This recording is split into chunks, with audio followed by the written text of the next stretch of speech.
Welcome to Indiana Sports Beat Radio, presented by Endeavor Hospitality Group and Andy Moore Honda of Bloomington.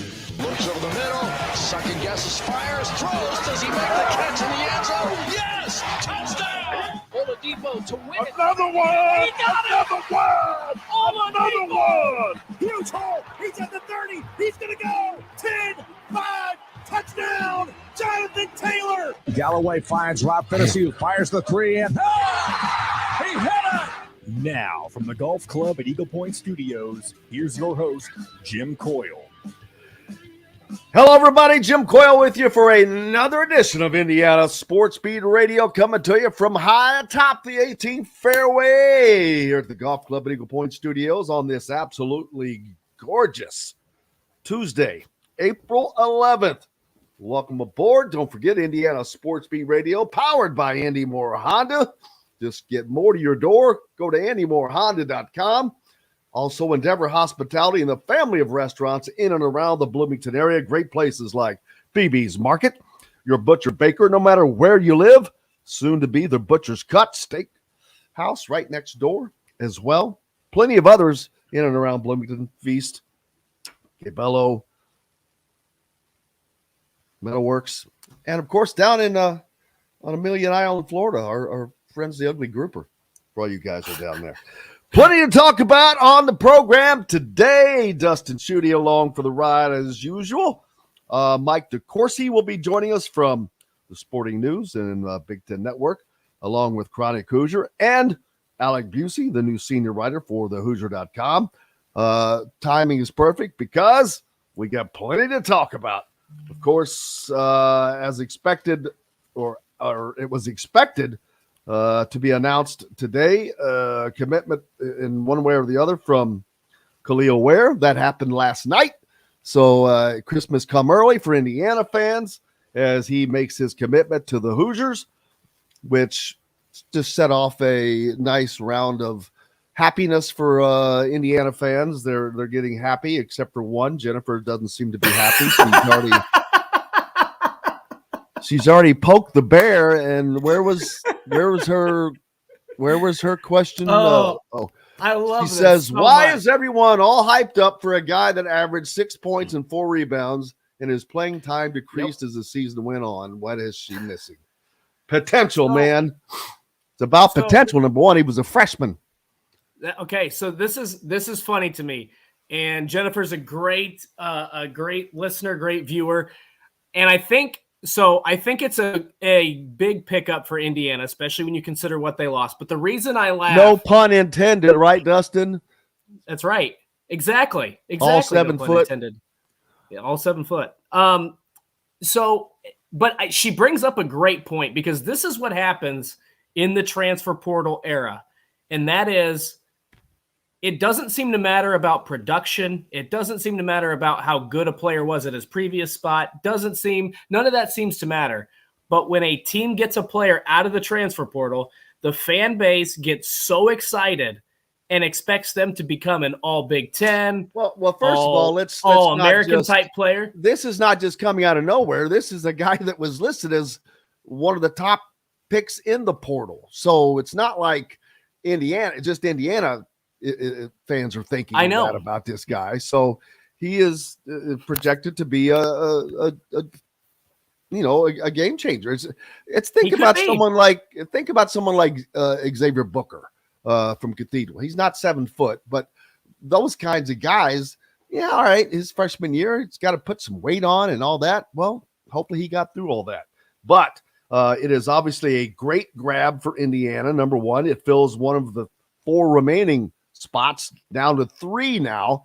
Of course, Indiana needs to, and they that's a great pickup, but they cannot finish. They're not finished. They have to continue, because there are pieces that have to be added, or this doesn't mean much. If you don't get all the pieces, it doesn't matter. Not to say that Khalil Ware doesn't matter, but now you've got to go out and get yourself a couple of wings, which their attention is turned to as Chris Ludlam, of course, the kid from Harvard. And on a visit this weekend, starting Friday, will be Jalen Deloche. And so those could be 2 additional pickups that would just give Indiana, and you've already added Peyton Sparks, don't forget. So the front court is complete. You've got Malik Renew. Now you added Peyton Sparks, a madman rebounder, and now you've added a 7-foot in Khalil Ware. So now they just have to finalize what they've already been working on, I'm quite certain. It's not like they're like, okay, we're done with this one, now we move on. No, they've already been working on this stuff. The visit is in the works with LaRoche this weekend. You've got Ledlam. I'm surprised that one has gone on as long as it has, because it started sooner than some of the others. But when you're in demand, there's more options for you. Obviously, Ware had a visit to Alabama scheduled immediately after Indiana's, and he just canceled the visit. Alabama down to one coach. I think we talked about this yesterday. They have one coach, and it's Nate Oates. Right. That's got to be rough. He's got his GAs running around like crazy guys. Before I get too deep into the show, I want to. I did not, at the time of doing the show yesterday, I did not know the severity of the shooting that had happened in Louisville. That went on yesterday at an Old National Bank in Louisville, and sadly, it turns out that the kid was a Floyd Central graduate where I went to high school, and his dad was the former Floyd Central basketball coach who just resigned after last season after a highly successful run. He's also the former basketball coach at the University of Indy. So a lot of people know Todd Sturgeon from that. Great guy, great family.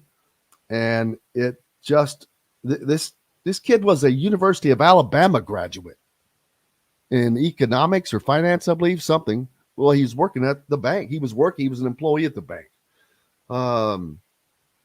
It just goes to show you that this stuff doesn't take into account your bank account, your background, your social means. Doesn't mean anything. This is a kid that had everything, but yet he didn't have everything that he needed within himself, I guess. Very, very sad and tragic. Feel horrible for the families involved that lost people, that the injured, and the Sturgeon family as well. Like I said, they're a great family. So it's we hear about this stuff and talk about it, but man, you never think it's going to really hit home, and that's as close as for me, but that's close enough. But it's crazy, and it's like, wow. Just wanted to get that out of the way because like I said, I did not understand the severity yesterday of that one we came on. So we'll go with that and we'll keep up with that. But thoughts and prayers to all those involved. And before we get on to more basketball, the Masters, here's something that I think is absolutely incredibly funny. I love it. Sam Bennett was the highest finishing amateur at the Masters. Afterwards, he was sitting in Butler cabin right next to John Rahm, being interviewed by Jim Nantz, and with the president of the Augusta National Golf Club there. Do you know what he was doing? That was Sunday. Do you know what he was doing on Monday? Playing in another 36-hole golf tournament. Playing in not just playing in, I think it's called the Western or the West Intercollegiate Open. But do you know the difference between that tournament and the one at the Masters that he played in the day before? Or one of the big differences? He has to carry his own bag in this tournament. Yeah. That does make quite a difference. Yeah. You're going from Augusta National on Sunday, playing in the final on the final day, no less. Yeah. To the next day, you're playing in a tournament and you have to carry your own damn bag. Can you imagine? So imagine playing 72. That's right. 72 holes at Augusta National, playing in the Masters with the pressure. And this dude was in contention on Saturday. Like he didn't have a strong round on Saturday and kind of worked his way out. But I mean, the amount of emotion I'm sure he felt, and then to turn around and then play 36 more holes. I mean, that's insane. He's going to play at least 6 straight days of golf, high level golf. Man, that's just, but it has to be quite the contrast going from having a caddy, somebody helping you out, to now you got to carry your own bag and you're on your own, dude. Oh, that's right. You don't have forget about caddy carrying your ball. Their job is as much or more helping you spot, distance, club choice, win, pin position. Just there's so many different things that you have to think about that you don't want to think about before you're swinging the club. But thank you, Jared, for that. I did not know that, and it's relevant information. Tom says Indiana needs another big playing the number 4 to compensate for Renew's pension to get. No, there will not be another big. You've got 3. You've got 3 spots left to fill. They have to have 2 wings. Must. That's a must have. And I think you need another guard, personally, or a third wing. A wing that a 2-3 hybrid. Mm-hmm. Again, Trey Galloway has been nothing but solid and will continue to be nothing but solid. But I don't think that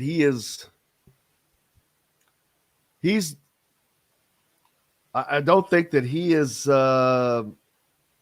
what you would call an elite player. And not that you're going to have 5 elite players on the floor at all times. I get that. But I think you have to try to recruit over any and everything you have, if you can. Right.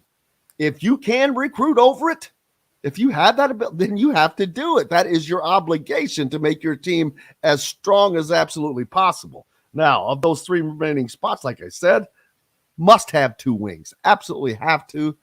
I think the third one should be a hybrid 2-3 guard, 2-3, a guy that can play the 2 or the 3. But who will those wings be now? We'll find that out. What's Indiana getting in Khalil Ware? Talk about all that as well. Let's see. I think we're close to hitting the break, so I don't want to miss out on that. Because Mike DeCourcy's up next, isn't he? I had my days wrong because I had like 3 days of shows kind of written out. I got in advance of myself. But then, unfortunately, last night, I started writing on tomorrow's show page instead of today's. So I got all that jacked around. So get with it. I had not mentioned Grace Berger. Indiana women's basketball gets their first round selection in the WNBA draft, as Grace Berger taken number 7. Not only that, but she's taken by the Indiana Fever, which means doesn't have to go very far for her first job out of college.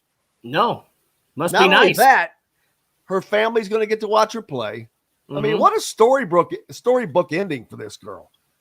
She goes away from Louisville, a place where she could have easily gone, probably.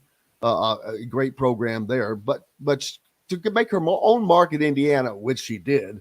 Her family now is going to get to watch her play, and the WNBA just right up the road. Yeah, and she can be a make her mark on Indiana basketball, not just obviously at Indiana University, but with the Fever. And by the way, loved her answer when they asked her what was going to be her first big purchase. Now that she's a WNBA star. But wait a minute. By big purchase, what do you mean? Because they don't exactly get big checks. Okay. Well, she's going to get another. Laptop? She said she's going to get another dog. I was going to say a laptop. Love that answer. She's looking at a black lab, I think is what she said. So she'll fit in well. We've got lots more coming up here on Indiana Sports Beat, including Mike DeCourcy joining us next. Plenty to talk about with Mike from the Sporting News. Indiana's new additions, everything that's going on in the sports as well. Stay tuned. You're listening to Indiana Sports Beat Radio coming to you from high atop the 18th fairway on this Tuesday, April 11th. Back with more right after this. We'll be right back to the Golf Club at Eagle Point Studios for more Indiana Sports Beat Radio with Jim Coyle, presented by Endeavor Hospitality Group and Andy Moore Honda of Bloomington. If you're in the market, Andrew, no offense, but what pro talent has Mike Woodson produced? Are you going to go with Jalen Hood-Schifino on that? See, did you produce that? Because he gets credit for it. Nah, see, not in my mind he doesn't, because anybody that's like giving Archie Miller credit for Romeo Langford. Well, when Romeo was initially projected to go much higher, when Archie finished with him, he went lower. He did. So, and this is the guy that was a projected lottery pick before he got to Indiana. So that's true. That's like giving Calipari credit for all those one and dones. We already knew they were one and dones. That's why they were called one and dones. So the only reason they were at Kentucky is because they had no choice but to play 1 year in college because of the age rule. So Calipari does not get credit for all those. He recruited. That's all that was. He didn't produce jack. If he's such a great producer, maybe he would have produced a few more titles. Bam. Well, John, I mean, damn it, I need that roadcaster. That would have been a great, what do you call it, rim shot. I mean, it's an interesting question. I don't know. It's not interesting. It's factual. Did Calipari recruit those players, or did Calipari recruit those players? That's the real question. I call it Calipari is much better because he's nothing but he's a par coach to me. Oh, I'm gonna remember that from now on. I'm gonna remember that from now on too. Did you just come up with that off the fly? I did, and Mike, I'm glad Mike wasn't on yet because he would not have liked that. Dustin was questioning my enunciation of Calipari or Calipari. It's Calipari. You. That's yes, right, but I call it Calipari because I think he's a very on par, subpar coach. How many championships does he have to win? How many Final Fours does he have to make? How many games does he have to win? Holy cow. He is nothing. He's nothing but a used car salesman. Here we go. I'm just going to sit back this segment. He had the greatest of talent for over a decade and did. All right, here we go. Menu, new brews, and will be offered in all Endeavor Hospitality restaurants. Come taste with Dr. Hobbs' Brewing, Metalworks Brewing Company. Bring your passion and your thirst.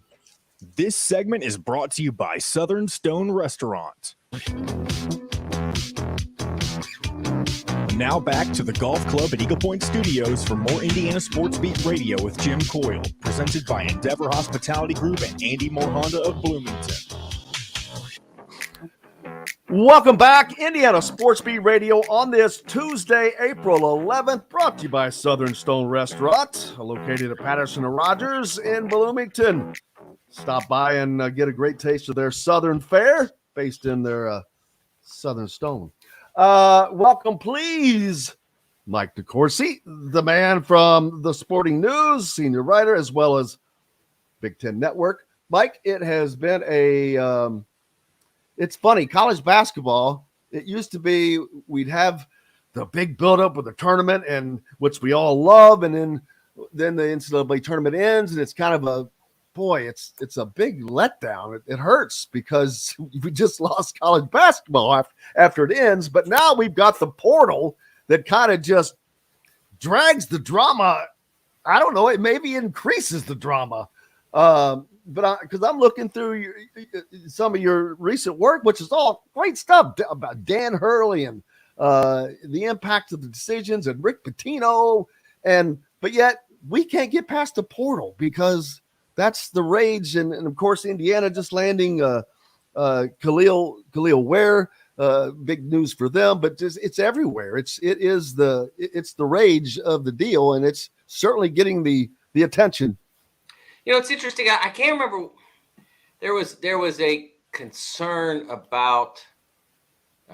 I'm trying to remember what sport it was now, and I can't remember. But it was about 5 or 6 years ago that there was a complaint that this particular sport, and I don't remember which one it was. It could have been the NBA. It couldn't have been the NBA because could have been Major League Baseball. Could have been NHL. I'm not sure what it was.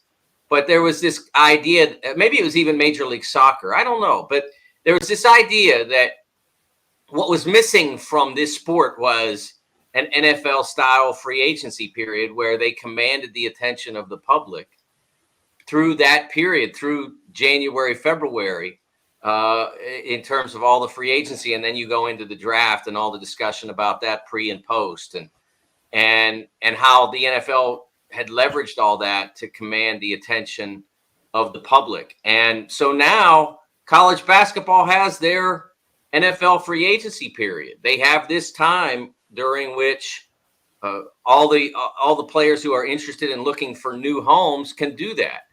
I think that there's a lot of good to it. There's a lot of, one of the things that I don't quite understand is a player like Ryan Nembhard. And I don't think enough is, and maybe it's impossible, but I don't think enough is explained about what the heck is Ryan Nembhard doing in the transfer portal? Yes. The guy's the point guard of a team that look, if it comes like in May that everybody on that team is going pro, that's one thing, because then you don't have anybody to throw the ball to. But the likelihood is that he's still going to have Trey Alexander, he's still going to have Arthur Kaluma, and he's still going to have Ryan Kalkbrenner. So why would you leave? You're leaving a team that could win the national championship or at least go to the Final Four. You were one foul away, your foul, by the way, although I still dispute it. You're one foul away from playing in the Final Four, and now you go. I don't understand. But I agree, and as a fan, there would probably be nothing that drove me crazier as a fan of a team than something like that. And I agree with you. Go ahead, Dustin. I was going to say, but to that, I feel like in these situations, and I go back to Kofi Coburn at Illinois, I feel like we've gotten to a point in NIL and the transfer portal where now the players can shop around a little bit. And so to me, that's why you can see some of these big name players who are looking for a Nigel Pack type of deal at Miami. I mean, that to me is why a lot of these players will enter the transfer portal. Now, you're going to have some guys that have. But there aren't that many Nigel Pack deals out there like that. That was kind of an anomaly. You've got a guy that's got a ton of money to throw. I understand that, but why would you not take a chance? There's no repercussions for it. If you tell your coach and he's okay, if he tells McDermott, hey, would you welcome me back? I want to shop around a little bit. I don't think McDermott's going to say, hey, we don't want you back if he decides he wants to come back. But if there's no repercussions for it, then why not shop around? Like, to me, that's why you see some of these great players enter their name in the transfer portal, because why not? But you got nothing to lose. But McDermott can't wait for him either. He's got he's going to lose. So he's going to wait for him to take that hole. I mean, and then now he's behind having fit with losing a really good player. So that's the one thing I cannot stand about this is, Mike, there's I don't know how you do it, but there has to be some kind of And if it's just for 2 years, I don't care, but some kind of contractual, something that you agree to. Jim, if you do that, you're taking the step toward employer-employee. And employer-employee. Well, it's like a 1099. No, that's employer-employee. And again, if you do that, you're taking the one step that does change college athletics forever. The one step that, honestly, once you do that, you become a business. The only reason to sponsor men's non-revenue sports is if, like, you have some history of winning every championship. I don't know, like if you're Syracuse lacrosse or something, you probably don't lose that much money on it, and you win a bunch of championships, and great. Okay, there's no reason to have a baseball team then. There's no reason to have a track team. There's no reason to have a swimming team, because you're losing money on it. Once you become a business, a pure business, there's no reason to run loss leaders all over your department. You just become, hey, we make money in hoops. We make money in football. We have to have women's to balance that out because of Title IX. So whatever women's programs you have to have, you'll have. But at that point, you have completely changed the nature of college athletics. And I know that I have friends who are arguing for this, for the idea of employer-employee relationship. But you know, there's a lawsuit out there that's still in the courts that was brought by the quarterback or some former player for Villanova football and wants to be recognized as employer-employee. Hey, if I'm Villanova and it's employer-employee and I'm playing 1AA football, you know what happens? I don't have 1AA football. Why would I want it? What, you know, it doesn't make me any money. And now I have 80 employees or whatever. What for?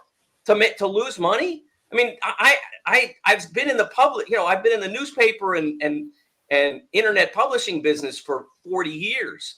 And I've seen my business decimated because they didn't make enough money. Not even they were losing money, but because they didn't make enough.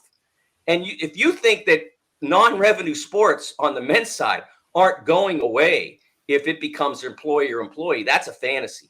Like I said, in certain sports, because you're good at them, like Quinnipiac's not getting rid of their hockey team 4 days after they won the national championship. But a lot of people would get rid of their hockey teams because they're money losers. That's what businesses do to divisions that don't make money. Or, as in the case of newspaper publishing, don't make enough. There you go. So now we've the teams that are changing over the course of this offseason. Michigan has seen, who expected Hunter Dickinson to leave. So we're going to see massive changes next year, which I don't know. Is that fun? I don't know. It's certainly the NCAA tournament was fun. I can tell you that, but fans are just going to have to understand that this is how it is. It's not changing back. There may be some kind of changes in the future of some sort, but this is how it is. So I'm not complaining about it. It's navigating it now. And the players certainly have all the advantages. It seems. Is there an advantage they don't have now? Well, they aren't paid. They don't have, they aren't employees. I guess that's an advantage to some and a disadvantage to some others. Well, I mean, they're getting paid through NIL. Yeah, but they're not. They'd be making more if it were employee in some cases. I think in general, one of the advantages that they have is that their job, that they have to stay academically eligible. So their job is a pretty consuming job.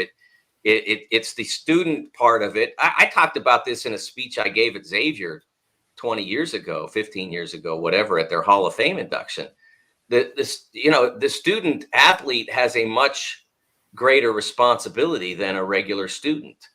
So there's the disadvantage that they have. They not only have to stay competitively sharp, good enough to beat out the person next to them and good enough to beat the person opposite them. They also have to stay academically eligible at minimum to compete in that. And obviously, ideally, pursue degrees that would be worthwhile in their later lives. one thing, Mike, that I thought was interesting about this year's Final Four, and I feel like for once maybe you'll be on my side on this. One of the things that drove me crazy, and this is a credit to college basketball has become very interesting because it's been kind of this mix in terms of success between teams that have been able to gel, stay together, have that chemistry for 3 to 4 years, as well as teams who have been able to build through the transfer portal. One of the things I loved about this year's Final Four was we got 3 teams making their first appearance in the Final Four. You got some non-power conferences in there, and then you had a UConn team who hadn't been to the Final Four in 9-10 years, something along those lines. So you did have a traditional power in the mix, but you had a lot of new faces. And I could not have heard more complaints about how this was going to be the most boring Final Four. There were no interesting teams. There were no interesting storylines. But during the college football season, we complained so much about the same 4 teams in the field every single year. I can't understand why we want to see the traditional powers in basketball, but in football, we want to see fresh faces. It makes no sense. I mean, that seemed to be a storyline, and it just drove me crazy because if you love parody, if you love college sports, I would think you'd love the newness. Here's the thing about that, Dustin, is what we have to remember is that it's not always the same group of people complaining, but there's always someone complaining. You know, it could be this half of the media / public complaining about too many blue bloods at the 2022 Final Four. And it could be this half of the media and public saying, oh, there's nothing exciting about this group of teams and it'll be boring. And this is going to be the smallest group ever, the smallest ratings ever. And, I wrote about this on the Saturday of the Final Four, that one of the interesting elements of that storyline, and it was persistent through if you follow Twitter, there were lots of articles and comments about how the ratings would be terrible. And my point was, so who cares? Like CBS doesn't even really, I think they obviously want the biggest possible audience for their product, but it doesn't impact them that much. There's a little bit of financial impact in terms of selling, but they can still go out into the market and say, okay, we just had the lowest rated Final Four. I don't know exactly what the numbers turned out to be finally, but we just had the lowest rated Final Four in X number of years. It's still outrated almost everything that's been on television in the last year, with the exception of things that are NFL related and a few college football games. That's the truth. It's still outrated almost everything. Now, they would rather have 20 million. That's the idea, is rather than 11 or 12, they'd rather have 20, just as any of us would rather have twice what we're making from our jobs than we get. But it doesn't impact them that much. That contract runs for 9 more years. And next year, I believe it's next year, could be the year after, it'll start paying the NCAA $1 billion.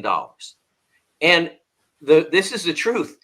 If all of a sudden in some fantasy world, it's not going to happen. But if all of a sudden in some fantasy world, Turner and CBS got together and said, man, the ratings for this Florida Atlantic thing were terrible, we want out, it would be worth nearly twice on the open market today what the NCAA is getting now. There have been multiple stories about TV consultants saying this is an undervalued product at its current contract level. They're not getting nearly what they could get if they hadn't re-signed with CBS and Turner in 2016. That was another Mark Emmert move. If they had been on the open market now, they'd be cashing in huge. So it doesn't even impact, it doesn't impact anything that the ratings weren't great, but we still had to find a way to complain about it. And that's what I wrote on that Saturday was like, if you hear all these complaining, just let them complain, because turn on the TV at 6:20 or whatever it was, and you'll be entertained. And was I wrong? You saw Lamar Butler's game-winning shot. You saw the comeback by Florida Atlantic. It was way entertaining. Even the one-sided Miami UConn game, with what Miami had done to Texas in the Elite Eight, there was still that, like, you're thinking, man, like they could do it again. And so even though that wasn't the world's greatest, most competitive game, you still in the back of your mind thought this could happen. They got it. They've got it cut down to 5. This could happen. So, I just think I think that we find a way to complain about a lot of things that aren't worth complaining about, and we should concentrate on those things that are worth complaining about. Not the transfer portal or name, image, and likeness. It's what we have. Can you go back and fix the transfer portal issues? No. Can you go back and fix the name, image, and likeness problem that we have now where it's being used in ways it wasn't supposed to be used? Well, yeah, if you had a time machine, you go roll back to 2014. Yeah, I think you could fix it. But no one has one of those. And the NCAA continued to insist upon their legal strategy, their approach to everything we're doing is fine. No matter how many times we lose in court, everything we're doing is fine. And that got us where it is now. So you just have to roll with it. But the idea that I don't get to know the players, so I don't enjoy it as much. Well, I mean, the NFL's rosters are rolling all the time. It's the biggest sport in the world. Their rosters are the Premier League. They don't have the same roster from year to year ever. They may have the same core group of players, but they don't have the same rosters. There are multiple different starters at every club in the Premier League every autumn. The same with the NFL, and yet we find a way to do it. You got a whole year to figure out who the good players are in college basketball, and there's only 7 or 8 that play on any given team. You can figure it out. It's not that complicated.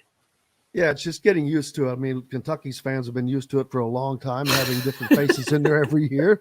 But no, seriously, though, that's a great point.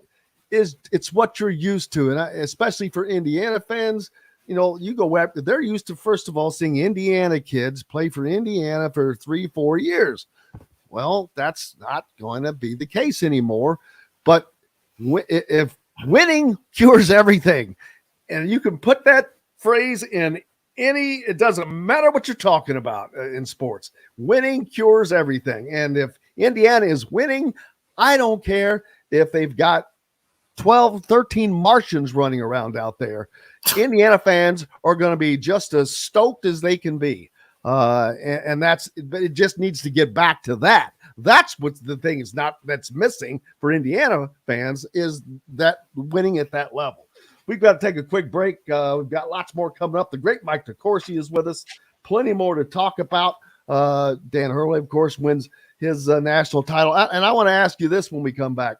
I have labeled that UConn is not a blue blood, Mike, but they are a new blood because we'll go into it, all that. But lots more coming up here on Indiana Sports Beat Radio. The great Mike DeCourcy with myself and Dustin Schutte right after this.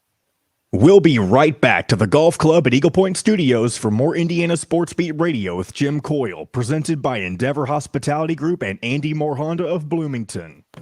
What do you think of that? New blood.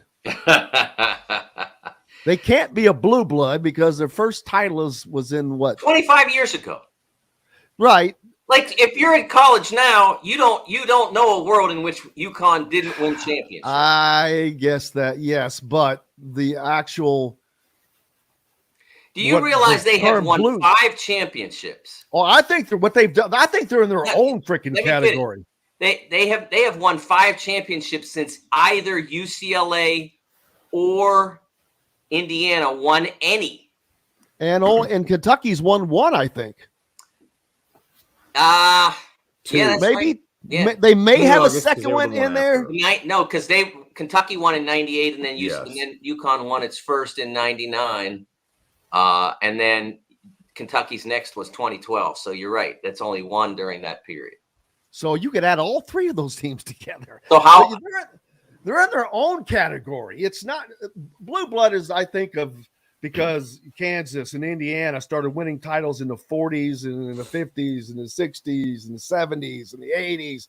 And it's not that they're what they've accomplished. Well, hell, what they've accomplished to me is it may be even wilder because they've also done it with 3 different coaches.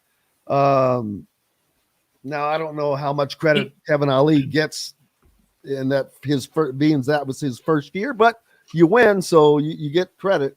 But it's remarkable what they've done because they're so different from Duke, who did it with 1 coach, right? During that same period of time. Does Duke get to be a blue blood then? See They that won they're in the 40s and 50s. I mean, in the 60s, Vic Bubas gets them to a Final Four. Bill Foster they gets did them to play. the 70s. They played in the championship game in '78. You know, and Duke has only did it with one coach, and so where Indiana had a great run with Bob Knight, they at least had other 2 national championships with Right. Rance McCracken prior to that. Right. So I'm not. It's just I'm not trying to in no way diminish. I think they're in their own stinking category. It's crazy. It's no less than, because in many ways it's superior than. So it's not it's just it's weird. At the end of the day, who cares? They've got 5 national championships, so it's not like you get something special for being a blue blood. No. It's just to an extent, you get players. I mean, well, I mean, I don't think Indiana's raking in guys because they haven't won any championships in 40 years almost now. All right, here we go, guys. 10 seconds. Billion years. To us and enjoy healthy eating with stocked meals in your fridge. Order online today at thefreshfork.com. Fresh Fork is a proud partner of WOW Network. This segment is brought to you by Remax Advanced Realty, Indy Home Pros team by Cheryl Sizemore. Now back to the Golf Club at Eagle Point Studios for more Indiana Sports Beat Radio with Jim Coyle, presented by Endeavor Hospitality Group and Andy Moore Honda of Bloomington. Welcome back. Indiana Sports Beat Radio here on this Tuesday, April 11th. You know what that means? Whew. 4 plus 11. April 15th. Oh, taxes. Man. Yes. Yeah. Yo, I'm the tax man. Man, we better not get charged for that. They may not be. They may have thought that was actually Paul McCartney singing. Yeah, that's what it was. I think John Lennon sang that song, but that's neither here nor there. Did he really? I was trying to think. I can't remember. I was sitting there thinking. I'm pretty sure that's a Lennon. Yes. See, that's even worse. So, what a great way to end the college basketball season. I loved the Final Four. I mean, I loved the whole tournament personally. I would really personally, I'd love to have seen San Diego State miss that shot. Because I just think that there was something about FAU. Not saying that they would have beat UConn. UConn was such a really, really good team, but man, they just had a way of keeping everything close. But they've got everybody back. That's a unique team. How about a Florida Atlantic team is gonna? Last year, 90% of people in college basketball didn't give 2 rats butts about Florida Atlantic. Now, this season, they're coming off of a Final Four performance with virtually everybody back. Mattress Mac did an NIL deal with their entire team, by the way, Mike, during the Final Four. Dusty May was on with us last Friday, and so he took care of the accommodations for the parents, getting them there. It was an amazing thing that he did for them. So you familiar with Mattress Mac from Houston? I am not. I'm not familiar. Oh, by the way, George Harrison was the singer on Tax Man, and he wrote it with something I did not know. So we learned something today on Indiana. George Sports. Harrison, man, that one, I'd have lost. Well, I'm glad we're not on Jeopardy. I'd be negative 600 right now.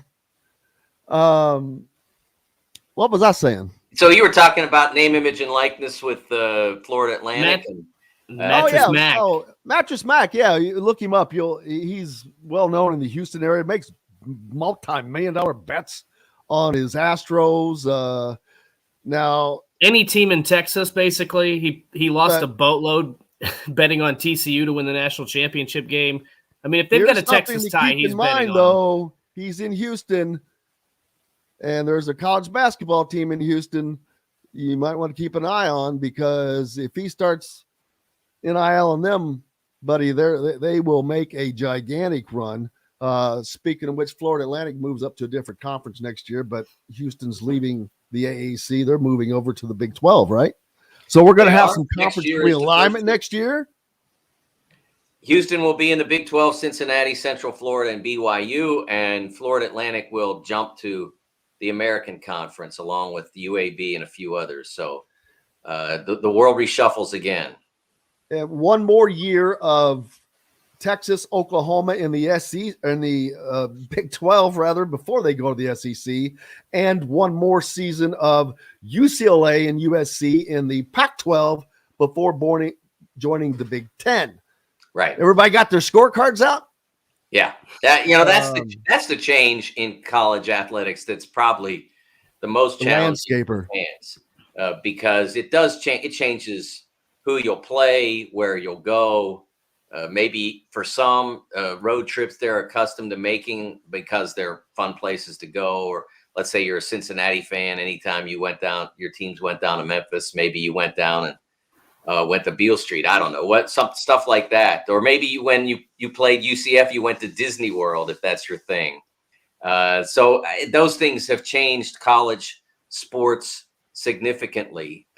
And it will continue to impact as we see, what happens with the Pac-12. They're still looking for a television deal. Nothing concrete on that yet. And we're more than a month past when it was suggested that it would be completed, and they still don't have a completed deal. And I don't think they're going to have a completed deal. They're not going to make any adjustments to their membership. Everybody expects San Diego State to join, but I don't think that's going to happen until San Diego State sees some numbers on a paper about what it'll make for them if they do it. Yeah, it's I feel bad for the Pac-12. I really do. Why? They made this mess. They did. Yes, I understand. I agree. Their previous commissioner, Yes. who their previous commissioner, his son was a walk-on on the IU basketball team. I did not know that. I only knew that their previous commissioner was about as challenged as any sports administrator that I've covered in 40 years. And remember, I covered Mark Emmert. So that's a statement. Wow. Oh my God. There would be nothing worse in the world than being told you're worse at your job than Mark Emmert. How about that? Yeah, it's crazy. Quick, Grace Berger taken number 7 in the WNBA draft by the Indiana Fever last night. Indiana's a great player, so that's a cool thing for local fans, local WNBA fans up in Indianapolis area. Her family will get to go watch her, or college fans will get to go watch her. That's a pretty cool thing. That doesn't happen a lot in life, where you grow up, you go to school an hour and a half away, and then you get to play professionally 45 minutes up the road from there. Pretty good little deal. Yeah, it's a neat story. It really is. She had a fabulous year with the Hoosiers this year. They didn't have the NCAA tournament they wanted to have, obviously. But the Fever had an interesting draft between her at number 7 and obviously Aaliyah Boston at number 1. That could be a program, a franchise-changing selection. And then they grabbed Taylor Mikesell, I think it was around 17 or so. So 3 pretty talented college players, productive, winning players. Ohio State played deep into the NCAA tournament. Indiana won the Big Ten regular season, and USC didn't lose until they made the Final Four and lost to Iowa. Had an undefeated season going into that and won the previous year's NCAA championship. So 3 winning players that they've added to the Fever, and they need some winning players because they have really struggled in recent years. I already have a marketing strategy for her. Aaliyah Boston. Let's see. Aaliyah from Boston. Oh, oh no. That's like that commercial is a worm. It's in my head every night and day. I can't get that guy out of my head. Sam Adams commercial. Your cousin from Boston. You better watch. You might have to pay the licensing on royalties. That one. I guarantee it, man. I'm making them money, and they're taking it from us. What's up next for you? I mean, the portal's going on, but I know everything else is happening. I want to ask you something. This is it could be slightly controversial, but trans athletes competing against women. I don't understand how it's allowed. I personally, maybe I'm missing some information, but I do not get it. I don't understand how anybody can, for 1 second, I'm like, you know what? If they want to create a third category, go do that. But we're not doing apples and oranges here, no pun intended. And it's just, my daughter, if she was in high school, or I wouldn't want her competing against that. That's just, it's not the same. But that's, like I said, I'm sure I could possibly be missing something, and I'm always open to that possibility. Well, you have to remember that in these circumstances, there are standards established for qualifications you have to meet in order to compete. You don't just change your clothes and become right. So trans athlete. But there's so many complaints by so many female athletes about it, and there aren't that many. I have not. I've heard very few. I'm aware of one swimmer. I can't remember where she was from, who lost a race to a trans athlete and has complained about it since. I'm aware of that, but I'm not aware of many other complaints. I'm aware of complaints from particular political groups, but I'm not aware of many complaints from other athletes that have competed. Because remember, this is a very rare circumstance. The trans community is not large, and the trans athlete community is even smaller than that. So I obviously, in order for that to take place, the standards have to be fair, and they have to be accurate, and they have to be met. I don't know that I don't know if in each jurisdiction all of those circumstances are being met or not, because it's not something that I've studied. But I do know that there are elements of the transition that have to be met in order for athletes to compete as trans, depending on which direction. There are certainly elements that have to be met, requirements that have to be met. So I think it's it's a very new phenomenon, so to speak, that this is going on. And I think the reaction to it has been somewhat of an overreaction in a lot of circumstances. What would we be if we didn't overreact, Mike?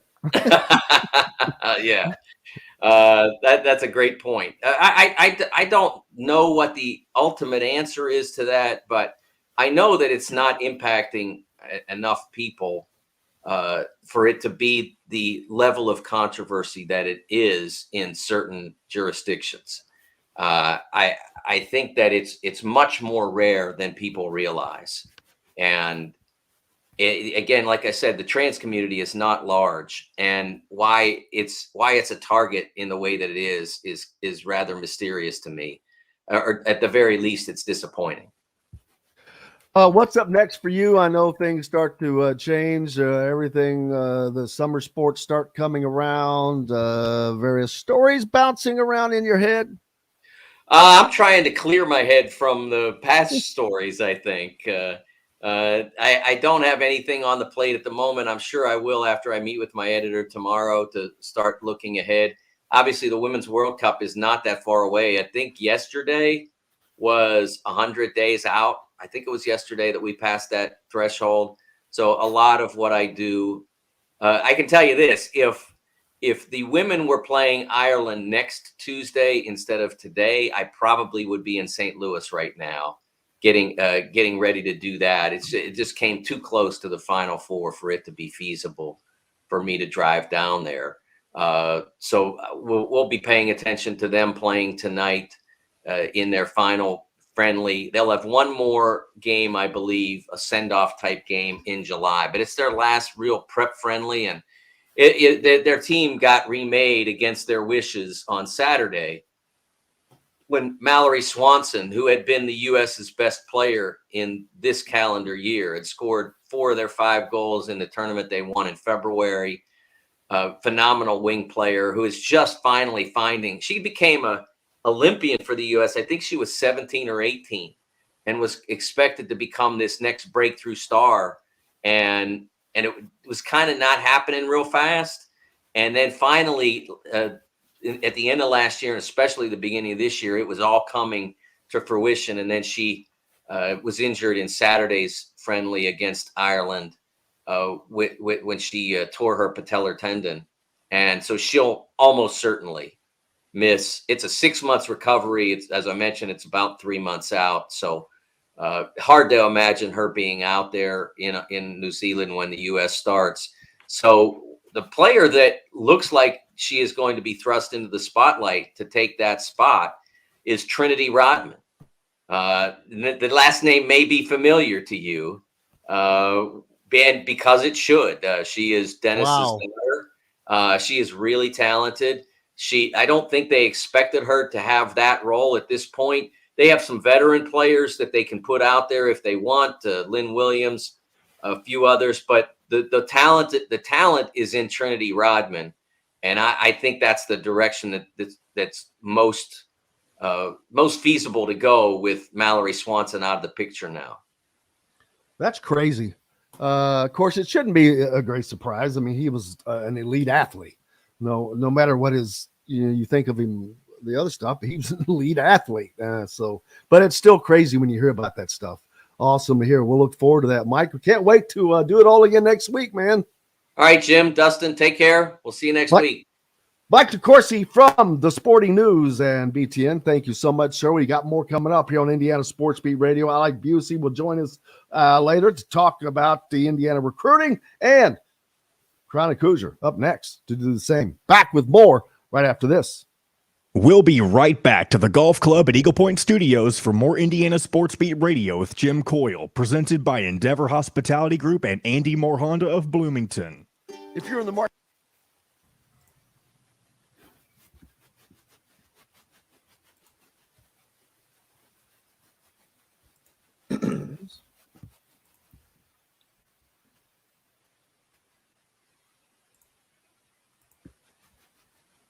Hello. Damn it. Come on, man. God damn it. Oh my goodness gracious. Let's see. No, you don't drop out of being a blue blood. People, you are or you are not. You may be a crappy representation of it, but Indiana's a dried blood. What? That's not bad. What happens if you're bad for like 30 years? Like, let's say it's 60 years. Are you still going to put them in that blue blood category? When does it reset? But you can't say. But see, Indiana doesn't fit into that. Indiana went to a Final Four in 2002. They have won 2 Big Ten titles in the teens. So it's not like they've fallen off the freaking face of the planet. They've still had more success than 80% of the teams in the Big Ten. It's not like Nebraska football where they haven't won anything in years. They've still been to a Final Four more recently than freaking Purdue. Right. Well, Purdue's not in the blue blood category. Blue blood conversation, though. I know. I'm just saying when you talk about how bad that Indiana has been. Well, as bad as Indiana has been better than most other teams. How many Big Ten teams have been to a Final Four? Right. How many have won 2 Big Ten titles? Who has more pros in the NBA than Indiana from the Big Ten?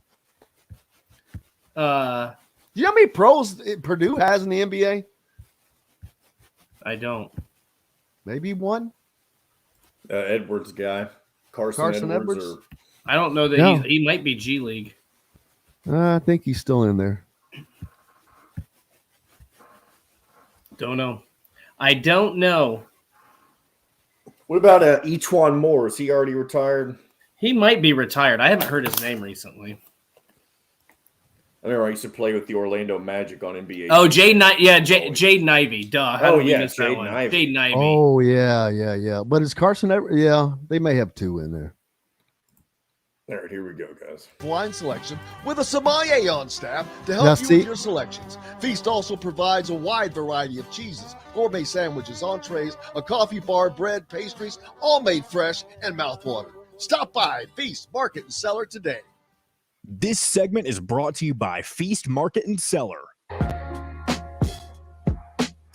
Now back to the Golf Club at Eagle Point Studios for more Indiana Sports Beat Radio with Jim Coyle, presented by Endeavor Hospitality Group and Andy Moore Honda of Bloomington. Welcome back here to Indiana Sports Beat at the Golf Club at Eagle Point Studios on this Tuesday. Hope you're having a good one. Been a good one here already. Just finished up with Mike DeCourcy. Chronic Hoosier coming up here soon, and expecting a visit from Alec Busse from thehoosier.com. We'll talk about the newly acquired Hoosier, Khalil Ware, what that means for Indiana. And they still have 3 spots to fill. They haven't seemed to really deviate from the early names we've seen that they're chasing. Of course, obviously landing Ware. Necht is one of the kids that they're chasing. Chris Ledlam as well. Deloche. There would be 3 ready-to-use plug-and-play players. Looking through the Andy Moore Honda hotline comments. By the way, just a heads up while you're looking through the comments. Dustin just told me he lost all of his internet. Just completely went out on him. That's why he suddenly dropped out of the stream. I was kind of wondering where I looked up and he's like, he gone. I'm like, okay. Michael says he likes my shirt. Well, the Ugly Grouper down in on Anna Maria Island in Florida, just west of Sarasota. Also part of the Endeavor Hospitality Group. If you're down that way, I know several people have been there from up here, much less those of you that catch the show on YouTube that live down in Florida. Sam Joaquin over in Winter Garden, several people down there. Great place. And it's Hoosiers owned. Remember that. Let's see. Just looking at some more comments. Five Left says Rodman's sisters were elite athletes. No shocker there. One of his sisters won an NCAA championship on the same team as Kim Mulkey. It's just not surprising, man. Yeah, not surprising at all. He was a freak athlete. Again, my absolute favorite part of what was the Michael Jordan thing? Jordan Rules. When during their second group of 3 run to titles when they had Rodman, and Rodman comes and he says, "Hey, I need a break." And I think he took off to Las Vegas or so, I don't know, somewhere. But anyway, they said, all right, they relent and let him do it and say, but you have to be back by X. I'm telling this Dennis Rodman story, and you have to be back by this. And he's not back. So Michael and those guys goes to get him out of the rooms, naked girls in there. I think Carmen Electra was one of them, but get him to practice. And they run this drill where they're running around the track where everyone's in sequential line. The second guy has to pass the first guy, and then you just got to keep doing that until the very last guy passes The first guy all the way around. You just got to keep doing that while you're running. They said Rodman took off. They couldn't. He said it took us 4 laps to catch him. This is when he just got back from his junket, his 3-day junket to Vegas of doing nothing but partying. So shows you how the crazy athleticism of some people. It's funny. Let's see. I think our buddy Dustin's still having problems down there. I don't know if he's having storms or what's going on, but let's see. John Talk says Indiana isn't as Horicks past, but just an average basketball team until they start winning Big Ten titles. Well, I mean, I don't know what the argument is there. If people are trying to argue whether or not Indiana's a blue blood, there is no argument, people. They are a blue blood. You don't not become one once you are one. It's just you are. You may not be a very good one right now, which they haven't been, but they still are. Why do you think the networks still put Indiana in the marquee slots? They want Indiana on the marquee games. They're still the draw because they're a blue blood. Does it mean that they've been winning titles? But that's regardless. How are the other? Is Kentucky going to fare? How's Duke going to fare? You know, Kentucky returned the reigning national player of the year and added pieces to that lineup, and they got worse. North Carolina played in the national championship game. They added pieces to that lineup and got worse. It's a new age. It's different. Dustin's with us, I think. Well, I don't ever want to guess too wrong. I maybe I'm in and out burger. Oh, In-N-Out burgers. No, thank you. By the way, I had one of the best Nashville hot chicken sandwiches I've ever had when I was in Atlanta. Whew, if you can go to the original, or what's it called? The OG hot chicken. It's in Woodstock, which is maybe about a half hour, 40 minutes out, just outside of Atlanta. My goodness. That comeback sauce. Whew.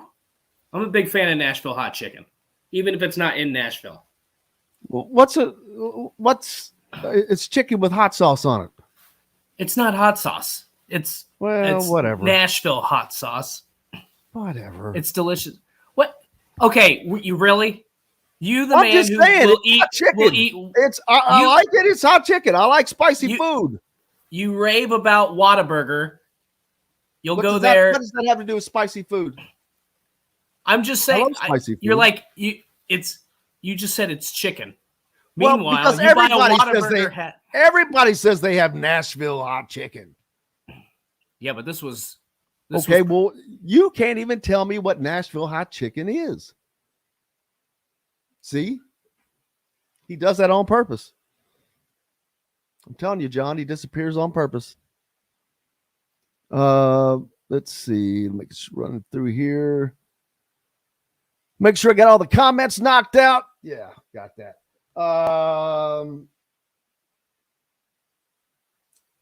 Something I should have brought up to Mike, and I meant to, that the NCAA has to do is they have to hold tight on these second transfer limitations. That is going to be a key thing. Hey, before I forget, write this down, this date, put it on your calendar. June 8th. June 8th. That is a Thursday, and that will be the date for this year's Never Lose Hoop golf outing for the Halls family, Jordan Halls. The charity, as they raise money to send families that have been stricken by cancer on a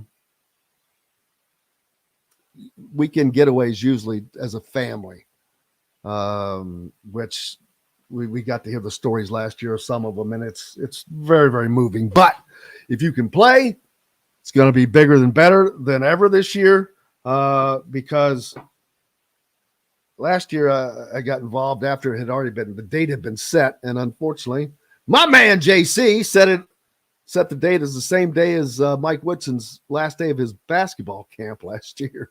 But so we made sure that did not happen this year. So got a clear date, June 8th, Thursday, at the Golf Club at Eagle Point Studios. Make sure, plan on being there. Bring a foursome, or you can come by yourself, or you can bring a twosome or three, whatever. We'll fill in the team for you. There will be obviously auction items, and for those of you that cannot make it, we'd love to have you as a whole sponsor. Appreciate that as well. So looking forward to doing that on June 8th, and expecting to have a heavy IU basketball presence this year with that, as last year, kind of the first one back after the COVID breakdown, but clear dates this year, man. So we expect to have a lot of the players out there. Looking forward to that. Yeah, it's right. Dennis Wildman. That is crazy. We've got to take a quick break. When we come back, Chronic Hoosier will join us, I believe. See you then. We'll be right back to the Golf Club at Eagle Point Studios for more Indiana Sports Beat Radio with Jim Coyle, presented by Endeavor Hospitality Group and Andy Moore Honda of Bloomington. Whether too much crap written down. Look at all Too that. much stuff. Too much stuff. Good morning, Chronic. Good morning. How are you, brother? I'm sure you're doing better today. I am doing outstanding. How are you guys? Just lovely. Peachy. It's a beautiful day. Indiana fans are happy for the moment. The day's still young. Give them some time. I'm sure they'll find something to bitch about. That's why I was like, going, for the moment. Let's see. Now we got 3 more spots. And I think that I'm surprised Ledlam's is going as long as his is gone. This is a unique situation now. Recruiting's always just Wild West, but now you're dealing with kids that, they're old hat at it. They've already been through this once. They've got all that water under the bridge from whatever led to that decision. It's just squishy. Everything about it is squishy until you get them signed and get everybody on board. So it's fascinating, though. It's absolutely crazy. This is like, back when the Celtics were putting the big 3 together, this day and age now where, players that aren't even affiliated with the team are recruiting for those teams. It's just wild, man. It's absolutely wild. But like I said, I think IU is in an extraordinary position to succeed in this. I do as well. And I don't know that getting Ware helps with any of those other guys necessarily, but at some point I think it does. They want to know what they're walking into and what the pieces are and how they're going to fit, and especially if you can get them on campus together, get a little open gym run going, let these guys kind of get a feel for the existing and the incoming. When the next piece drops, that's going to speed. I think that speeds everything else up. Oh yeah. Yep. Because then you start having then you only got 2 spots left. And then one of those guys was like, hey, only one of those spots is for me anyway. They're not looking for my position over there. So, yep. And pieces coming off the board in other areas, that, it's like when you're playing Mahjong, as you get halfway through it, things start accelerating just because so much more opens up just through elimination. All right, here we go, Where guys. are you Coverage playing with my the genre? Southern Charm at 2-star prices. The internet, Southern brother. Stone Restaurant is part of Endeavor Hospitality's Wow Club. This segment is brought to you by Andy Moore Honda of Bloomington. Now back to the Golf Club at Eagle Point Studios for more Indiana Sports Beat Radio with Jim Coyle, presented by Endeavor Hospitality Group and Andy Moore Honda of Bloomington.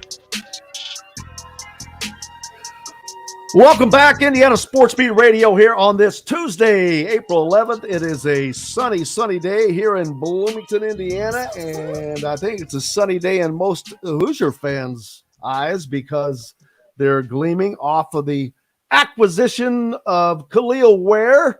Chronic Hoosier joins us now. How are you, sir? I'm doing excellent. Glad to be back.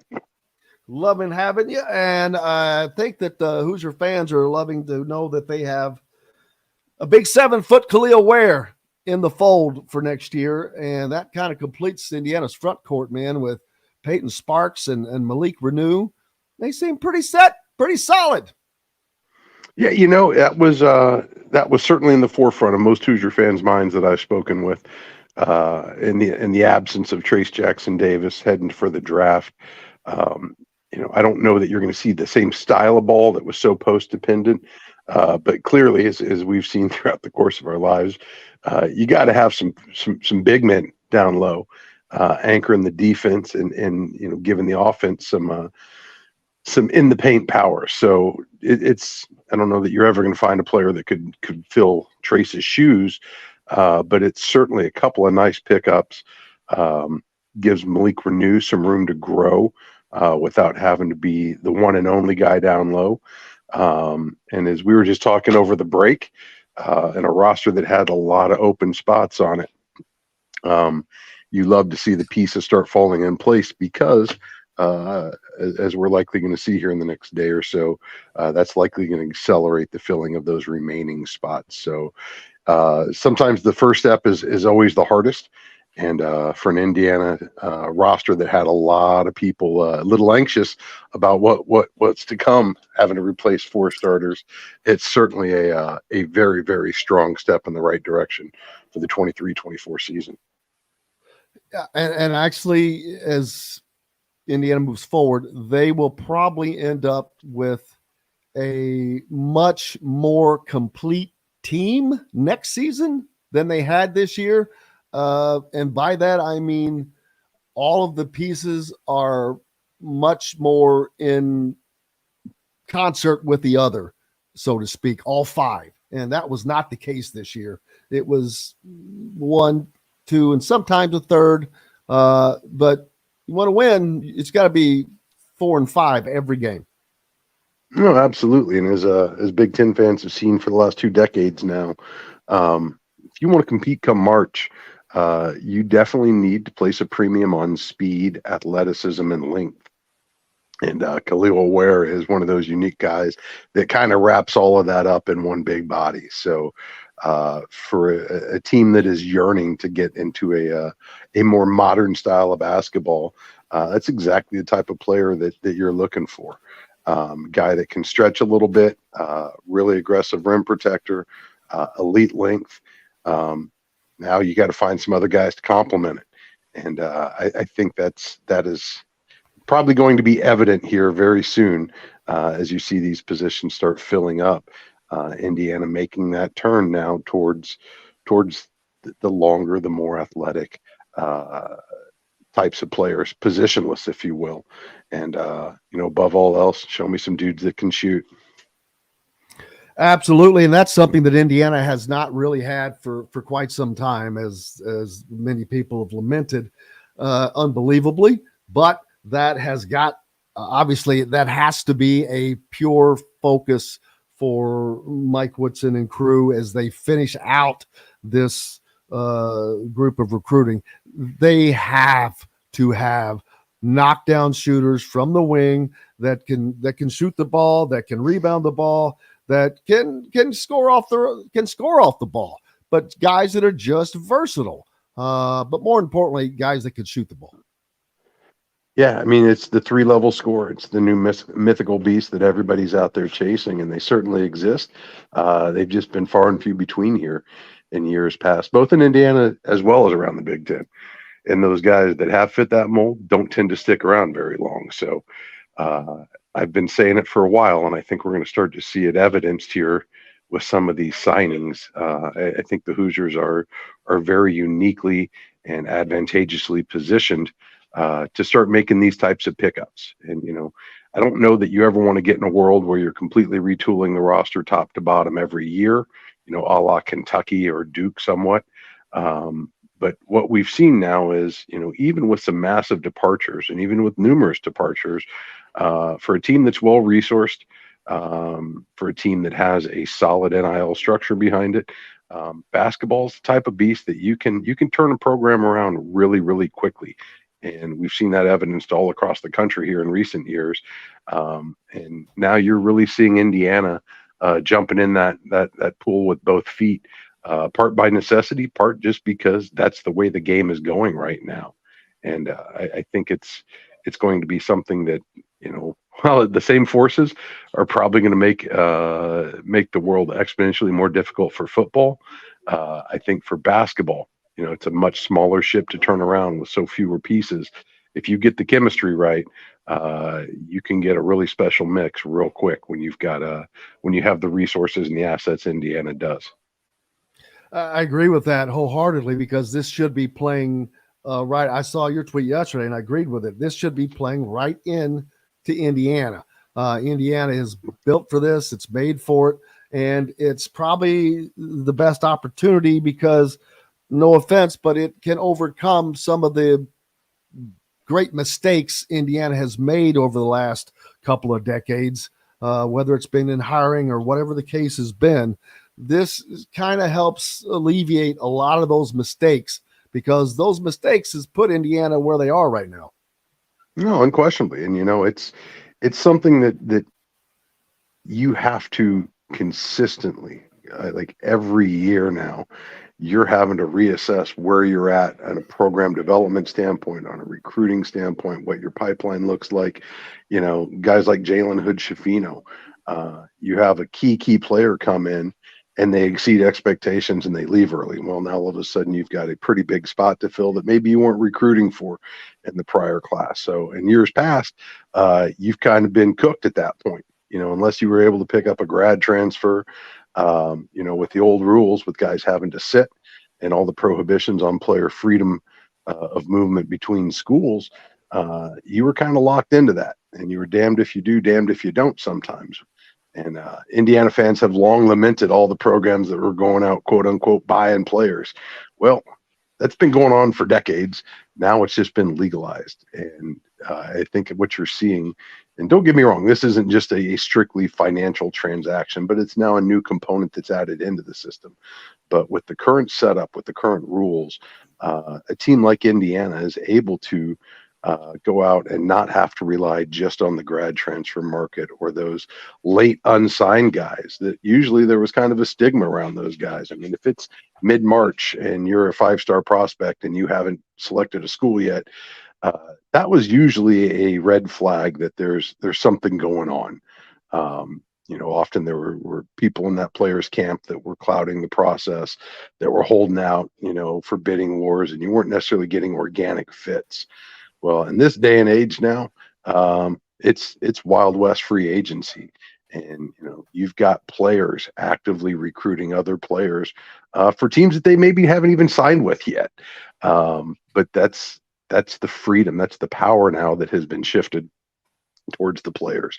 So when you've got guys that are looking for a fresh start, a new mix, a new path forward for them, programs like Indiana that offer not just the tradition, the fan base, the institutional support. And I think that kind of gets overlooked in the NIL era, but make no mistake, Indiana has got all of those pieces and then some in spades when it comes to the way that they can holistically take care of the players, everything from nutrition to conditioning to, life support, all down the line. And then you throw in the boosters, the fans, the NIL deals, and not the least of which the coaching staff, and now what has proven to be a pipeline to the NBA. because ultimately that's what you're selling to these kids when you're trying to get them to come to campus, is a path forward to go pursue the next level of their dreams. And it's a whole lot easier when you've got photos in Cook Hall of those guys up on the draft stage shaking Adam Silver's hand, putting on the cap of the team that just put a several $1 million check in their hands. So it's a unique world. It's a brave new world, but it's one that I think Indiana is poised to have a lot of success in because of all of the above. And I agree. And especially once a program like Indiana or Duke or Kentucky, when you get back to that during this period of NIL, when you're able to successfully navigate that pretty much year after year and still win, that is going to be a huge, I think that's going to be a huge change for Indiana. I think that will help get them exactly back to where they want to be as a program, as far as consistently being in the elite.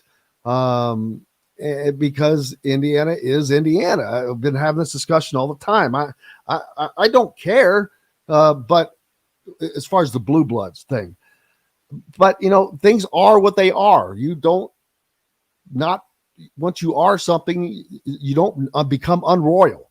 It's like the royal family. Well, you may not like them. They may be trashy or something, whatever, but they're still royal family. The blue blood thing doesn't go away, and it can come back. But it is easier to get back, I think, if you've had it, because with the fan base, those coals have never stopped. They've just been burning at the base, waiting. It's like a volcano waiting to erupt again. No, and it's the potential energy that becomes kinetic. And, you go back over the last several years, and I've seen a lot of people, even just as recently as this year, after the season fell short in the round of 32, a lot of people really liking to pile on when looking back at Trace Jackson Davis's legacy here, and pointing to the absence of conference titles or Sweet 16s or Final Fours or whatever. And you can go back and look at all these NBA guys that have come through Indiana in the last decade or so, and you hear the same arguments getting repeated over and over and over. Well, when you really break down objectively what held them short from those goals that were placed on them, generally it's going to be that team was missing a key piece or two that just really kept it from competing at the level that folks hoped it would. And, there are a number of different reasons in each individual circumstance why those pieces never fell into place. But you're literally talking about one or two pieces, a reserve, a starting guard, a wing that was just not there or not consistent. In the basketball world, when you can go out and get a guy like Khalil Ware on a couple weeks' notice, or some of these other names that you're likely going to start seeing pop for Indiana, that availability to plug in those gaps and not have to rely on the high school recruiting, the development, once those guys get on track, everybody kind of has a map that you would expect them to see progress through over the course of their time at IU. And for whatever reason, if a guy just falls short of it, maybe takes an injury early in his career and it kind of deprives him of that year of development, you get off schedule and it just gums everything up. And, there's a number of different examples where things just didn't work out for Indiana, and that piece just wasn't present. And now with the portal, even when you're losing 4 starters like Indiana set to, you can plug some guys in that can come in and make an immediate impact. And I think the reliability of those moves is far greater than what they were when you're in the high school world, because there's so much speculation in high school recruiting. How is that going to translate to the next level, to this conference, whatever? Where now that you're recruiting guys that already have D1 tape, you have common opponents. They've played in leagues that you have experience with. It's a much more apples to apples comparison for the staff to rely on when they're trying to build these rosters going forward, and just take some of the risk out of it. But as we just discussed, I think Indiana is poised to do really well. Now, That being said, no different than the old school recruiting. You still got to make it work once the ball gets tipped up. So it's going to be a very, very important offseason for Indiana. Even after the roster is set, you got to get these guys together. You got to figure out what the style of play is and who's going to contribute what. And then they got to gel. But the key is get them on campus, get them together, get the ball in their hands, and that stuff's going to work itself out. But I have a pretty good degree of confidence that this staff knows what they're doing from the chemistry standpoint. Taylor Talkman had a phenomenal article yesterday in the Star talking about with some of the guys from the Knicks who are in town for the season finale up at Indy, and talking about just what type of a presence and a leader Woody is in the locker room. And you talk about a guy that seems poised for this type of college free agency. I think the Hoosiers are in great hands there as these commitments are likely to show. I agree with you. And next season's roster could be the best roster if it comes to fruition. Let's play devil's advocate. Indiana already has what they have. And let's say they finish it out by landing Ledlam, Necht, and Deloche. That would give Indiana a roster unlike one they have had in quite some time. Yeah, no, you literally have to go back and you look at the 16 team. Boatload of NBA talent. Not the least of which, though, none of that probably happens but for, you talk about key pieces. Max Bielfeldt. It's easy to look at Yogi Ferrell, Thomas Bryant, OG Anunoby, Juwan Morgan on that team. I mean, that's a ton of pro talent. What was the difference maker that probably tipped the Big Ten title towards Indiana? That big cab dude up from Michigan that came down and just saw a place where he was most likely to have some success in his last year in college. So I think it's a great example of just what can happen when you get the mixture right and you've got the talent. Because at the end of the day, somebody's just in my timeline this morning talking about, how much NIL does Florida Atlantic have? You give all the credit in the world to Dusty May for what he's able to build there. But let's be able to separate exceptions from rules here. This is the game of talent. This is game of length. This is game of athleticism. And no matter how good your development is, no matter how great your kids are in their character, when the rubber hits the road, you need to have some dudes, not just dudes that are locked in and on the same page, but you need to have some dudes. And it looks like Indiana's poised to get some dudes on campus here. And you absolutely love to see it, man. Well, not only that, expect to see a completely different style of play next year. I think it will be a lot more exciting style of play for Indiana fans. Probably going to get up and down a little bit more. But I think they're going to be a little more high flying. I mean, you've got guys like Peyton Sparks, who is obviously he's just a bound of energy, and Xavier, who is just a rocket ship with the ball, and then who else they can get in. But this is going to have to be a team, like we've said, we've seen the athleticism that is needed. So a completely different team should be expected on the court next year for Indiana fans, as far as what you see product wise. And the mindset that comes with that level of player. And you saw Hood Schifino and Renew talking about it this year. Those guys are used to winning at the highest levels. I mean, you start getting some of these Berger boys around, some of these guys that have competed at the highest levels. That's the expectation.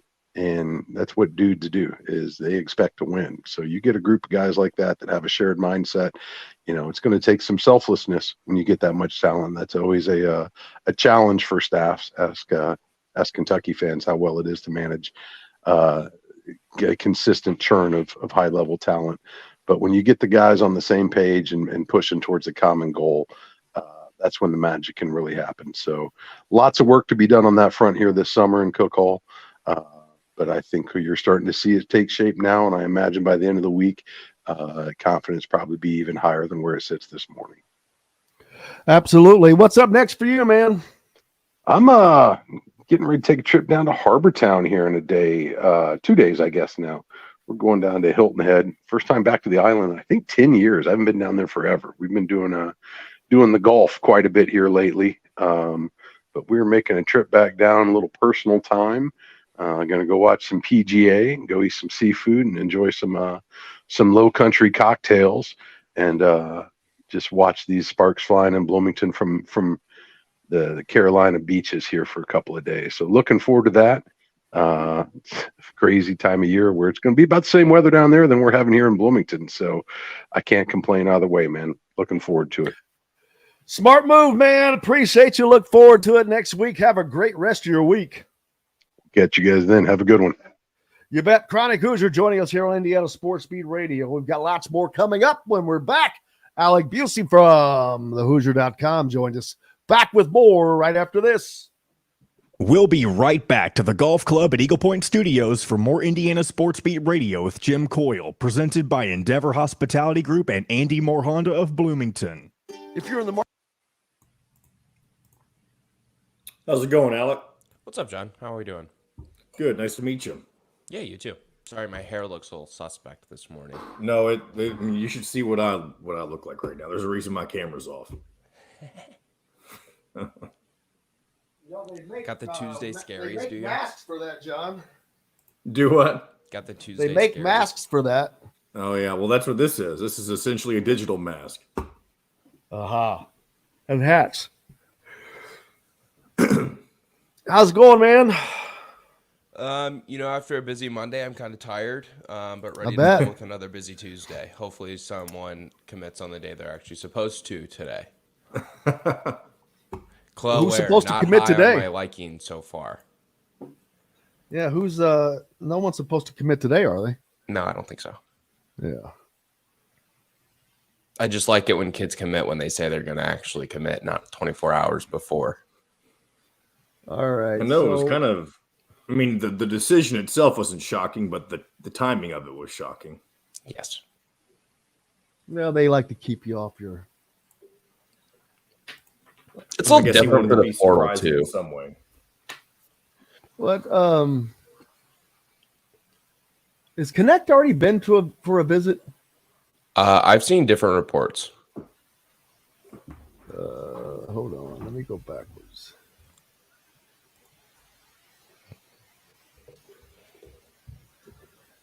A-N-G-C-T.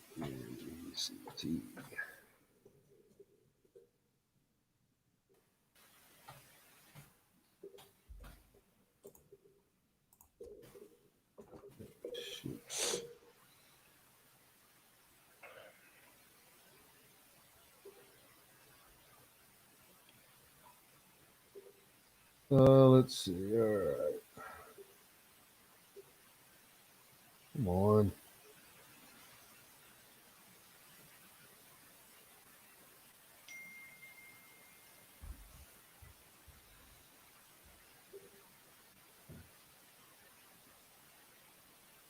They've already had an in-home visit with Ludlam, and he is on campus the 6th through the 7th. So I'm pretty sure that they had an in-home with Connect as well.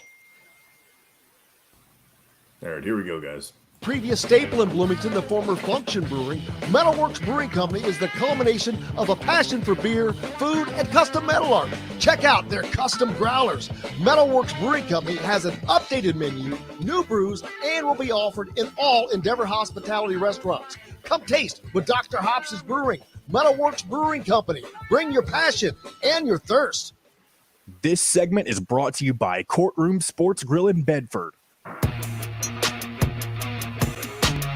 Now back to the golf club at Eagle Point Studios for more Indiana Sports Beat Radio with Jim Coyle, presented by Endeavor Hospitality Group and Andy Moore Honda of Bloomington. Welcome back, Indiana Sports Beat Radio here on this Tuesday, April 11. Welcome aboard, Alec Busse from thehoosier.com. How's it going, man? Good. Happy to be joining the Indiana basketball beat day 2. Hopefully day 2 isn't as busy as day 1, although Indiana fans might want it to be considering some of the transfers they have been connected to. But yeah, excited to be starting a new job and be covering one of the most prestigious beats in college basketball. Welcome in. And yeah, you came in at a very busy time, of course. Khalil Ware committing a day before he was expected to announce any commitments. which is fine with Indiana fans. Just makes things rougher on those doing the work. But the fans don't really care about that. They're just happy to have landed the big man, who was a nice piece for Mike Woodson to add to his front court. And now he is pretty much set down there, I would imagine. Yeah, I mean, I think that when you look at some of the additions that he's made this offseason in the front court, it's pretty impressive. I actually really like the versatility and the ability that the three players have with Ware, Sparks, and obviously Malik Renew returning. They all kind of bring something a little bit different. Ware is more of your traditional or your more modern big. He's long, 7 foot, about 210, 220 pounds, somewhere in that range. Fairly skilled. He's not someone who's going to step out and shoot it a ton. Not a great passer yet, but he can kind of handle it a little bit, and he can guard a couple different positions defensively. We know what Malik Renew can kind of do defensively as well, especially when he's not fouling. That's something that he obviously struggled with a lot last year. But offensively, Malik Renew's got a lot to kind of progress with and advance with. But I think with an increased role this year, without Trace Jackson-Davis, without Race Thompson playing in front of him, that he's going to see a much larger opportunity to score the basketball, and he's going to be more featured. And then, honestly, Jim, I really like the addition of Peyton Sparks. Like, I feel like he's kind of the forgotten one in the trio, but he's someone who is a really good rebounder. I know it was Energizer Bunny. I think he's going to be like an Energizer Bunny. Yeah, he's a really good rebounder. Averaged about 8 or 9 rebounds in the MAC last year for Ball State. Had a game where he brought down 16 against Northern Illinois. And I think he's the type of body. I know he's a little bit undersized, like height-wise, but he's the type of body you kind of need in the Big Ten, especially when you kind of consider some of the bigs that are in the league or have been in the league. When you think about guys like Zach Edey, Hunter Dickinson, Kofi Coburn in the last couple of years, and Cliff Amore out there at Rutgers as well. So I know some of those guys are leaving. Some of them could be leaving, and some of them have decisions to make. But if there's one thing we know about the Big Ten, it's that it's probably going to have some pretty good center play. And the other pieces that they need to fill, obviously now, shooters.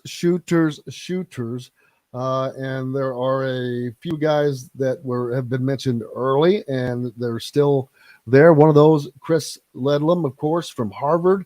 Indiana had an in-home visit with him, and he was on campus the 6th through the 7th. That's one of the guys that they would really like to see come in. He's just a good shooter, a solid player, obviously very, very intelligent, coming from Harvard, which always helps as well.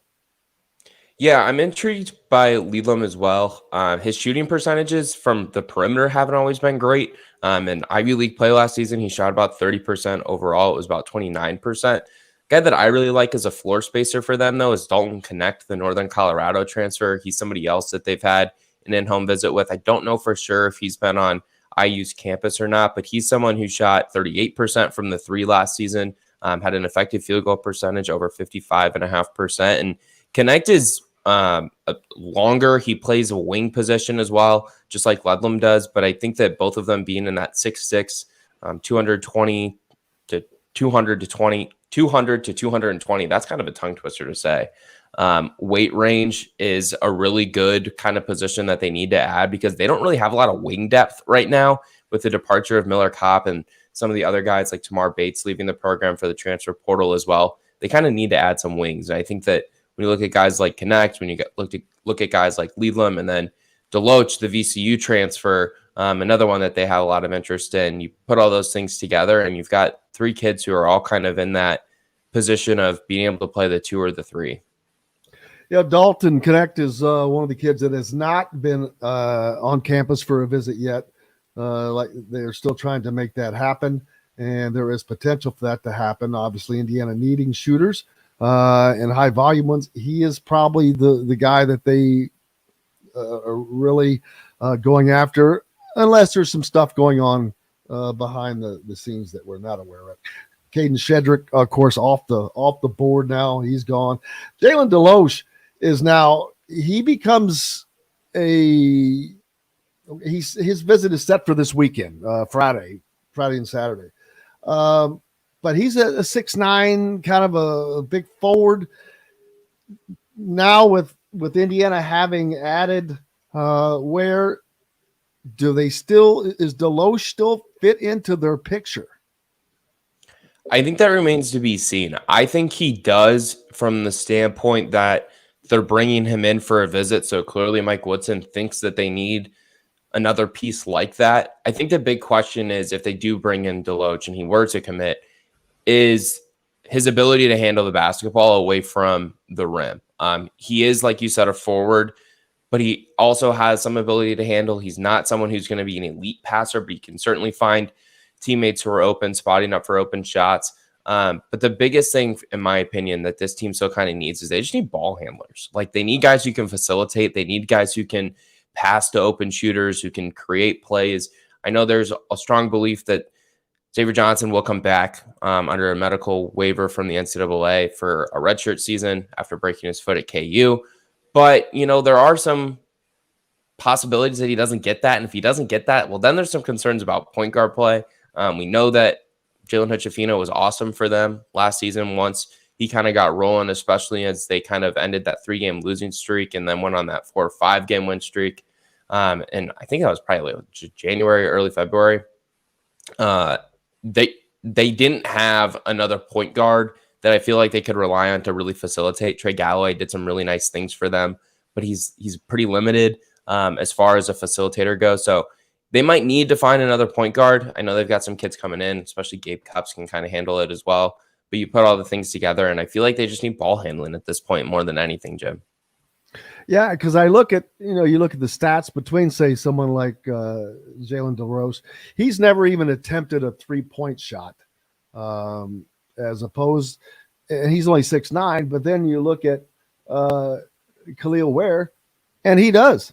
He will put the ball up from out there. And as a matter of fact, last year he shot 27%, which is not exactly lighting it up, but for a 7-footer in his freshman year, doesn't exactly sound terrible.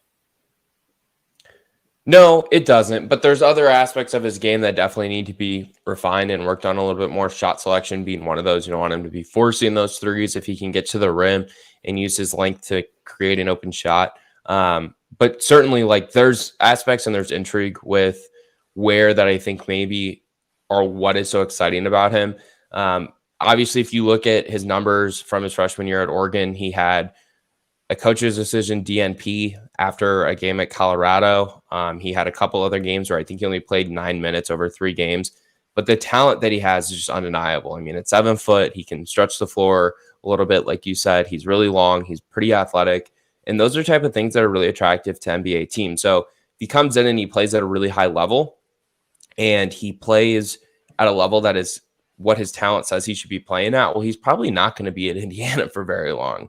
But if he struggles a little bit, maybe they have him for a little bit and he can develop under Woodson and his staff for a couple of years and maybe turn into a pretty solid and pretty important college player by the time he's a junior or a senior. But like you said, like he needs to improve in certain areas. He only averaged 6.6 points overall last season, 5.3 points in Pac-12 play. He struggles a little bit with physicality and defending post-ups. Not a great rebounder either, just 3 rebounds a game. Slightly under that, actually, in conference play last season for Ware.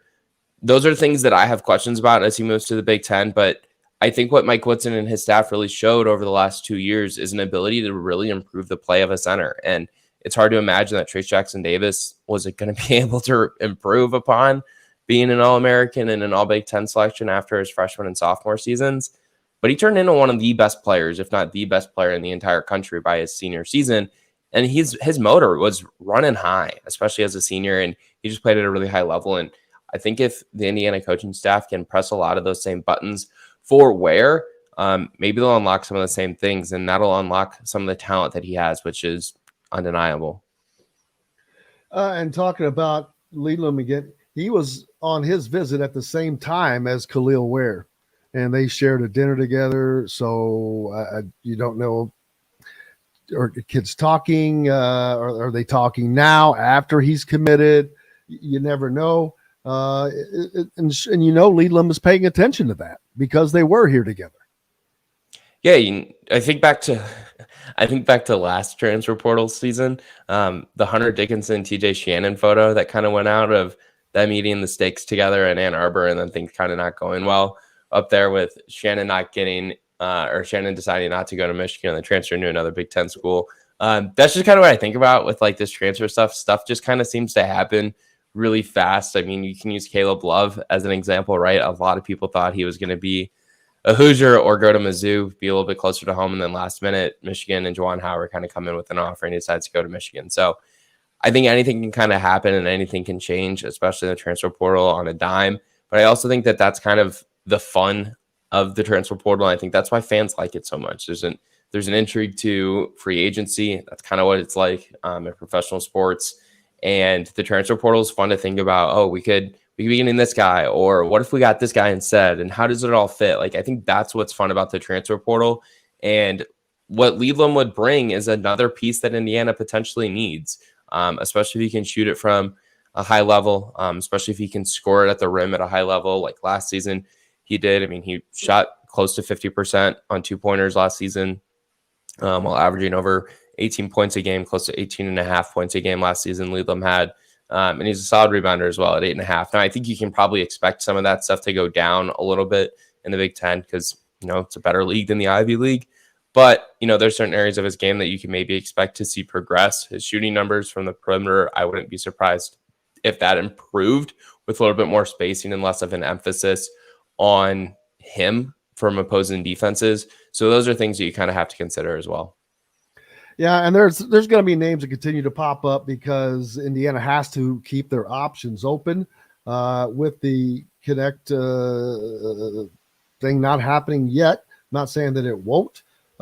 They have not gotten him on campus for a visit yet, though, and so that's not a good sign. If that doesn't happen soon, like real soon, that just doesn't seem like there's much playing out there because I can't imagine many of these guys wanting to take a whole lot longer because you've got to get into your new school, you've got to into your new teams, Of course, probably not till June, but I would think you'd want to get that stuff out of the way because there's so much that goes with it. The NIL, finishing school. There's just a lot of things that are going on with these guys right now. And I would think that getting done with it sooner rather than later would be optimum. Yeah, I think what you see with the transfer portal recruitments is that it's a lot different than high school recruitments. These kids seem to generally be a little bit more cognizant, maybe is the right word. I don't know if you feel like there's another word there, of making a decision that they're going to be happy with and making a decision that they want to stick with. Because especially now with the NCAA saying that they're not going to grant waivers for a we'll see. Yeah, exactly. For a second, especially for the kids whose coach got fired. Like good luck telling that kid he doesn't get a waiver.